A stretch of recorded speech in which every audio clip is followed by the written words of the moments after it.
Hello दोस्तों, आप सभी का स्वागत है हमारे कृषि विज्ञान यूट्यूब चैनल पर। मैं Sachin Singh, assistant professor, department of agronomy में कार्यरत हूं।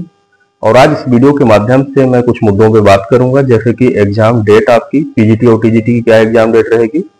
इसके बाद हम बात करेंगे कि अगली जो वैकेंसी है, नेक्स्ट वैकेंसी का नोटिफिकेशन कब तक आ सकता है और कितनी वैकेंसी टोटल आनी है, उसी के बारे में हम बात करेंगे। ठीक है, तो सबसे पहले मैं बात करता हूं आपकी एग्जाम डेट को लेके। जो 2022 का हमारा टीजीटी पीजीटी का नोटिफिकेशन है, उसके एग्जाम डेट की बात करते हैं। तो चूंकि अभी हाल ही में आपका जो शिक्षा निदेशालय है, उच्च शिक्षा सेवा आयोग या शिक्षा सेवा आयोग जो है प्रयागराज, वहां पे एक मीटिंग हुई है। उस मीटिंग में बताया गया है कि आपका जो एग्जाम है पीजीटी का और टीजीटी का, उसी के बारे में चर्चा की गई है। और उस एग्जाम में बताया गया है कि पीजीटी का जो एग्जाम है वो लगभग आपका अगस्त के लास्ट वीक में रखा जा सकता है। क्योंकि रखा जा सकता है और रखा भी जाएगा, हो सकता है, क्योंकि अभी कंडीशन काफी सही चल रही है, अभी कोई भी ऐसा बड़ा एग्जाम बीच में नहीं है। तो हमारा अनुमान जहां तक लग रहा है कि पीजीटी का जो एग्जाम डेट रहेगी, एग्जाम होने की संभावना रहेगी, संभावित डेट रहेगी आपकी first week, last week of August से लेकर फर्स्ट वीक ऑफ सितंबर तक है। ठीक है, उसी के बीच आपका पीजीटी का एग्जाम होगा और मुझे ऐसा अनुमानित लग रहा है कि उसी टाइम पे होगा। ठीक है, दूसरी चीज हम बात करते हैं टीजीटी की। तो टीजीटी के एग्जाम के ऊपर जो उन्होंने कहा है, उन्होंने जो बात कही है, तो उन्होंने बताया कि मतलब टीजीटी का जो एग्जाम है आपका अगले हफ्ते आपकी उसकी डेट जो है डिसाइड की जाएगी। और ये सारी चीजें मैं एक न्यूज पेपर के बेस में ही आपको बता रहा हूँ। ठीक है, तो अगले हफ्ते तक वो हो सकता है आपका टीजीटी का डेट भी बताया जा सके और डिसाइड किया जा सके कि किस हफ्ते में इसका एग्जाम होगा। ठीक है, और नेक्स्ट हम बात कर रहे हैं आपसे के बारे में कि आपका जो अगला नोटिफिकेशन है उसके बारे में आपसे मतलब कि हर कॉलेजों से अभी मांगा जा चुका है कि कहाँ पे कितनी वैकेंसीज खाली हैं। और जिन कॉलेज में जितनी वैकेंसीज खाली है, वो लोग अपना अपना डाटा यहाँ से प्रोवाइड कर रहे हैं, हर कॉलेज और हर जो विद्यालय है। और इसके बाद अगस्त या नवंबर के आसपास ही अगला नोटिफिकेशन जो कि आ जाएगा। और यह संभावना है कि लगभग 30,000 वैकेंसी जो है वो फिल की जाएंगी इसके थ्रू। ये भी मैं न्यूज पेपर के बेस में आपको बता रहा हूँ।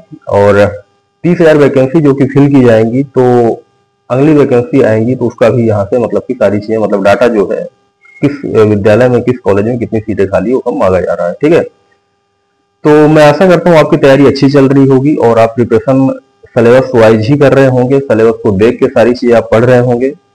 और आपको सबसे इम्पोर्टेंट चीज है कि आप सिलेबस के अकॉर्डिंग ही पढ़ना, क्योंकि अभी हाल ही में जो आपका टीए का एग्जाम हुआ है, एजीटीए का एग्जाम हुआ है, उसमें आपने देखा होगा पेपर काफी डिफिकल्ट आया था। तो डिफिकल्ट पेपर आने की वजह से ऐसा नहीं कि सिर्फ आपको डिफिकल्ट चीजें ही पढ़ना है जो आपको मिल नहीं रही कहीं पे, ऐसा नहीं होता है। आपको अभी इस टाइम पे जो आपके बेसिक सोर्सेस थे, जो आप पहले से पढ़ते आ रहे हैं, उनको आप रिवाइज करते रहिए। और नेक्स्ट स्टेप में आपको करना क्या है कि जो नई नई योजनाएं हैं, जो गवर्नमेंट साइट्स हैं या जो भी मतलब कि करंट अफेयर में चीजें आती रहती है, उन चीजों को भी आप थोड़ा सा ध्यान से पढ़िएगा और थोड़ा सा उनके बारे में सर्च भी कर सकते हैं आप नेट में। और वहां पे जो भी थोड़ी बहुत चीजें आपको मिलती हैं उनको आप नोट डाउन करते रहें, एक अलग से नोटबुक बना लें और जो कि उसको आप वहां पे नोट डाउन करते रहें। क्योंकि आजकल क्वेश्चन का पैटर्न काफी चेंज हो रहा है, हर एग्जाम में पेपर का डिफिकल्टी लेवल काफी ज्यादा रहता है, तो आपको तैयारी भी उसी अकॉर्डिंग करना है। फिर मैं आपको एक सीधी सी बात हमेशा बोलता हूँ कि पेपर जब भी आपका कठिन आएगा तो कट ऑफ उसका कम जाएगा, और पेपर इजी आएगा तो कट ऑफ ज्यादा जाएगा। तो इस सब चीजों में मत पढ़िए कि पेपर डिफिकल्ट है तो क्या होगा, पेपर इजी है तो क्या होगा। आपके लिए पेपर इजी आना चाहिए था, तो आपके लिए इजी आना था, तो फिर सभी के लिए इजी आएगा पेपर, है ना।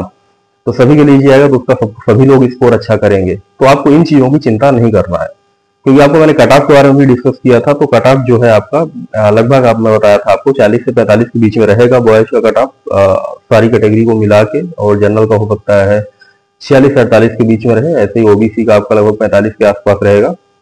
तो कट ऑफ की चिंता भी बिल्कुल मत करिए। अब आपका जो नेक्स्ट एग्जाम है उसके बारे में आपको पढ़ना है, उसके बारे में आपको फोकस करके रखना है। ठीक है, कि आपको अगले एग्जाम की तैयारी आपकी खराब ना हो, अगले एग्जाम आपका अच्छे जाए सारे एग्जाम। ठीक है, और अगर जिसका एग्जाम इसमें हो भी रहा है सिलेक्शन, जैसे कि जिसके नंबर 50 के ऊपर आ रहे होंगे, तो आप अपने आप को ऐसा मत सोचिए कि मतलब कि हमें पढ़ना नहीं है कोई भी एग्जाम के लिए। अभी आपको जो आगे एग्जाम आने वाले हैं, जो थोड़ा सा आपके इससे बेटर, टीए से बेटर एग्जाम्स है, उनमें आपको फोकस करना चाहिए, उनके बारे में आपको पढ़ना चाहिए। ठीक है, तो आप अपना फोकस अभी नेक्स्ट एग्जाम की ओर रखें, जब तक कि उसका फाइनल रिजल्ट आके फाइनल रिक्रूटमेंट नहीं हो जाता है किसी भी पर्टिकुलर पोस्ट का। ठीक है, तो हमें ये मान के नहीं बैठना चाहिए कि आपका मतलब कि बस सिलेक्शन हो रहा है तो मैं अब आराम से पढ़ाई ना करूं। ठीक है, तो आपको पढ़ाई करते रहना है, आपको सिलेबस के अकॉर्डिंग पढ़ना है, एक एक पॉइंट सिलेबस के, एक एक बिंदु पर आपको नजर रखना सिलेबस के, और देन आपको स्टडी अपनी जारी रखना है। ठीक है, और अगर और किसी तरह की आपको जानकारी चाहिए तो आप मेरे को इस कमेंट सेक्शन में आप कमेंट करके आप हमसे पूछ सकते हैं, जानकारी ले सकते हैं। मैं आपको नेक्स्ट वीडियो के माध्यम से या कि फिर मैं आपको कमेंट सेक्शन के माध्यम से आपको मैं रिप्लाई कर दूंगा। ठीक है, तो आज के लिए इतना ही काफी है। ऑल द बेस्ट मेरी तरफ से, आप प्रिपरेशन करते रहिए और थैंक यू सो मच।